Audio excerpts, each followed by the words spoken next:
Hi, welcome to Starz Recapped. Today I'm going to explain the second part of a drama miniseries called Clickbait.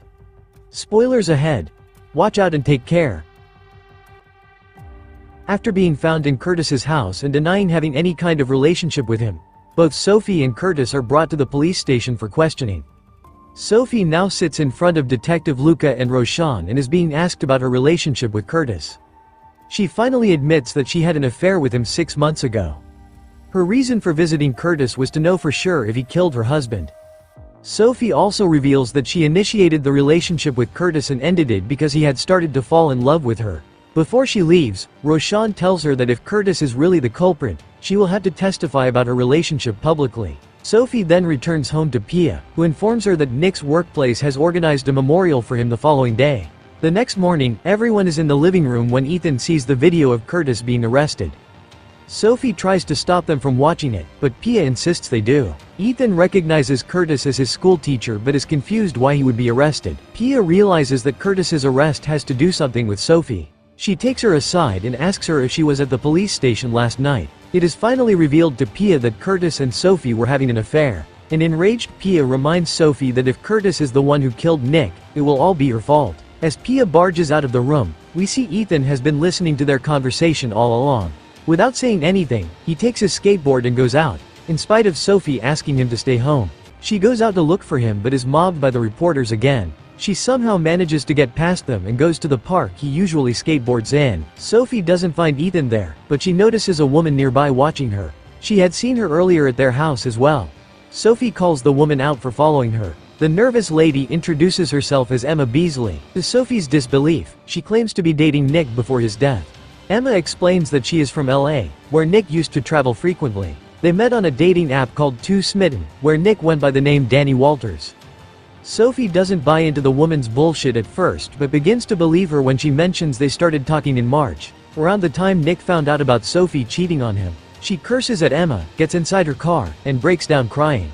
Pia calls her, informing her that they have found Ethan. Sophie goes to them and asks Ethan to come home with her. She also tells Pia about her encounter with Emma. Pia looks for the Too Smitten app on her phone and finds a deactivated profile by the name Danny Walters. She assures Sophie that she will find out if Emma's story is true. Then, Pia contacts her computer genius friend Vince and asks him to find out about Danny Walters. Later, the TV shows the news of Curtis being arrested. People start to conspire about Curtis's relationship with Sophie, and rumors about their affair start going around. Sophie asks her family to turn the TV off and leave for Nick's workplace for the memorial. There, Sophie is approached by one of Nick's students, Jenny, who vaguely tells her that Nick was close to a girl in the basketball team before Matt intervenes and takes Sophie away. The memorial starts, and Matt gives a speech. Sophie gets overwhelmed and walks out. On her way out, a woman insults her, resulting in Sophie throwing a glass of water to her face. She immediately regrets it and cries as the others escort her out. At night, Pia shows her the pictures from Danny's deactivated profile and confirms that it was, in fact, Nick's. He had been cheating on Sophie for 2 years. A heartbroken Sophie cries while holding her husband's picture.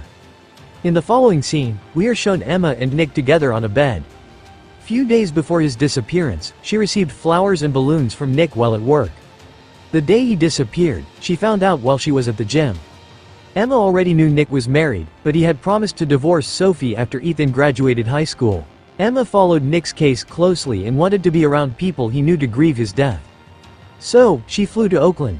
Strangely, though, she claimed to be Nick's fiancé to get a bereavement discount for the flight. That day, when she met Sophie, she had come to her home to tell her about the affair. While waiting outside Sophie's house, a reporter named Ben Park gives her his card, assuming she is a reporter as well. After her encounter with Sophie, Emma comes back to her hotel room and hallucinates Nick sitting beside her on the bed. Emma seems to be losing her mind over him. The next day, she meets Detective Roshan and tells him whatever she knows about Nick in hopes of helping the case. She then goes to Nick's work and happens to meet Matt. She tells him she is just one of Nick's friends. After that, Emma sneaks into Nick's office and is found by his coworker Dawn. Dawn makes the woman leave, and at the same time, Pia arrives at the place. She meets Matt and asks him if he knew about Nick's affair since he accompanied Nick to his LA trip several times.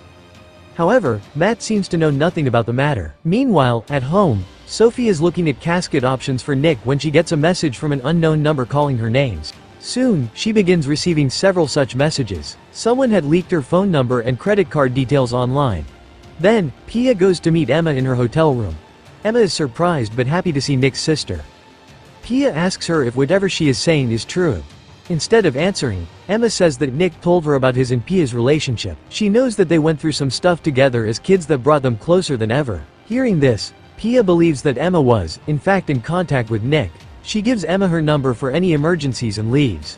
At night when everyone is at home, Sophie's mother Ruby and Nick's mother Andrea get into an argument after Andrea insults Sophie for cheating. The situation in the family is grim. At the same time, Emma receives a call from a man who threatens her to go back to LA as soon as possible, leaving Nick's family behind. Emma freaks out after the call and drives away from the hotel in her car. She calls Pia in panic and leaves her a voicemail.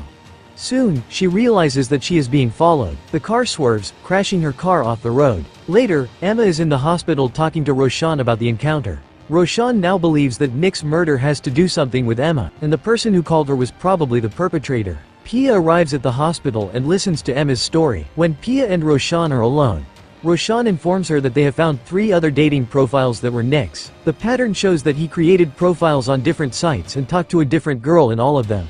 Eventually, after they broke up, he deleted the profiles. Pia lays on this information to Emma, thinking she deserves to know it. She also reveals that one of the girls Nick talked to is named Mandy Harrison, an artist based in LA. When Emma returns back to LA, she looks for Mandy's socials and asks her to meet. The two talk to each other and find out that Nick had said the exact same thing to them. But Mandy had looked through his lies and broken up with him while Emma believed him. Mandy had also made a painting of Nick, which Emma buys from her. She feels betrayed by Nick and burns the painting in frustration. She also calls the reporter Ben Park and agrees to do an interview with him as Nick's girlfriend outside marriage. In the interview, she suggests that Nick abused her emotionally, so the things written on the cards might just be true. If the interview is broadcasted, Nick's reputation will go downhill quickly. Ben is overjoyed to be able to land such an important interview. His boss asks him to find out about other women who were involved with Nick online. Later, Ben gets an idea to visit the Brewer's home to tell them about Emma's interview and manipulate Sophie into giving an interview in order to save Ben's reputation. He poses as a delivery man and enters the house while recording with his phone. Pia soon finds him and threatens to call the police. He tells them about Emma's interview and leaves his card on the floor for them to contact him. Later, Ben is at his home with his boyfriend, Cameron. He goes into several dating apps to look for more of Nick's profiles, if there are any. Cameron helps him to search for the profiles. Meanwhile, Pia calls Roshan home and tells him about Emma's interview, only to be told that the police cannot do anything because Emma didn't break the law by talking to the reporters. In fact, since the perpetrator doesn't want Emma to come forward with her story, the interview might help them catch him in case he makes a wrong move. Pia is angered to know that the police are treating her brother's reputation as collateral damage. At night, Ben is on the internet, looking up comments on Nick's posts. One comment, in particular, catches his attention. The comment is written by a girl named Jenny, who approached Sophie during the memorial. She fights the people who defend Nick, calling his supporters losers. The very next day, Ben goes to meet her and asks her if she had a feud with Nick. Jenny hesitantly tells him to talk to another team member named Tara Wilson. Jenny had heard Nick fighting with Tara over something a while back. After talking to Jenny, Ben goes to a restaurant where Tara waitresses and asks her about Ben. However, Tara dismisses them, saying that it is nothing important. When Ben returns to the office later, he is surprised to find out that Sophie has agreed to do an interview with them before they broadcast Emma's interview, so the narrative could change a little. However, Ben's boss removes him from the case for trespassing the Brewer's home and puts another employee in for the interview. Distressed at the fact, Ben returns home only to find that Cameron has somehow managed to find one of Nick's dating profiles that had been unknown until then. Nick's name is Jeremy Wilkerson in the app. They have the profile, but they have to gain access to it somehow. Cameron suggests they pay someone to hack it on the dark web. The two manage to get access to his personal information, including the number of messages he has sent to women. They see that most messages have been sent to a woman named Maggie Oxley from Sacramento. While trying to look for the girl online, they do not find her socials, but they are able to find a bookstore on her profile picture. Without wasting much time, the two drive to Sacramento the following day. The bookstore manager reveals that Maggie is actually a cat. When shown the picture from the profile, he recognizes the woman as Sarah Burton, a woman who killed herself 4 months ago. The couple is shocked to hear the information. They go through Sarah's socials and find out where her brother Simon lives. Cameron suggests they just hand the information to the police. But Ben is excited to do the research on his own.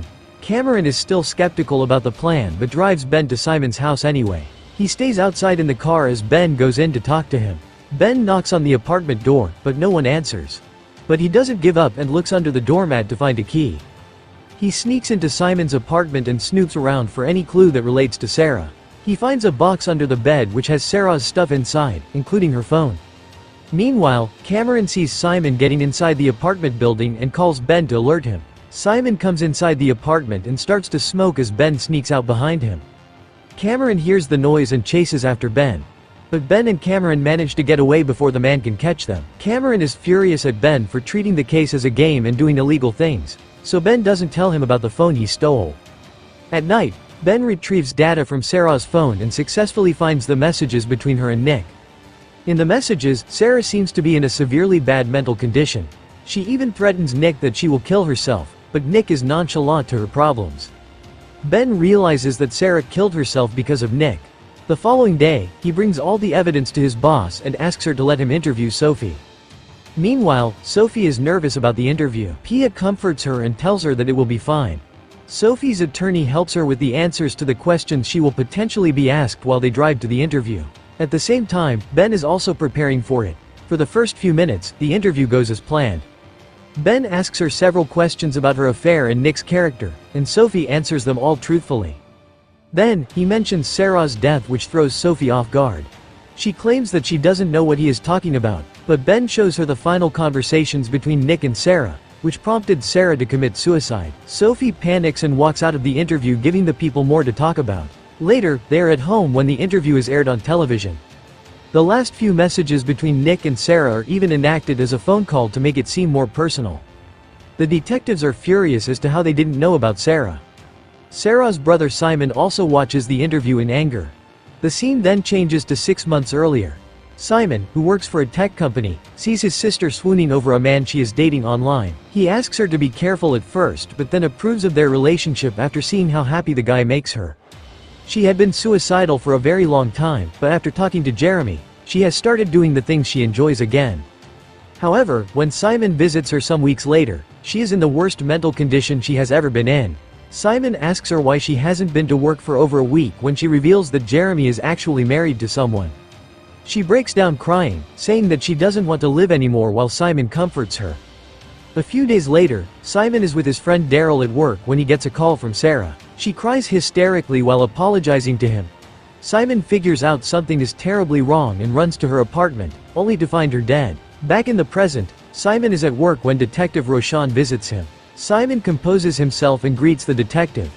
Roshan asks him if Sarah revealed the nature of her relationship with Nick, but Simon lies and says she didn't. When asked where he was the day Nick was kidnapped, Simon tells him that he was fishing in the Russian River with his friend Daryl. Roshan asks for Daryl's number and leaves after. Right after the meeting, Simon texts Daryl asking him not to answer his phone if someone calls him. At the same time, Roshan gets a call from Pia, who demands to know if he is doing something about the case. Roshan tells her he is in Sacramento to speak with Simon and hangs up.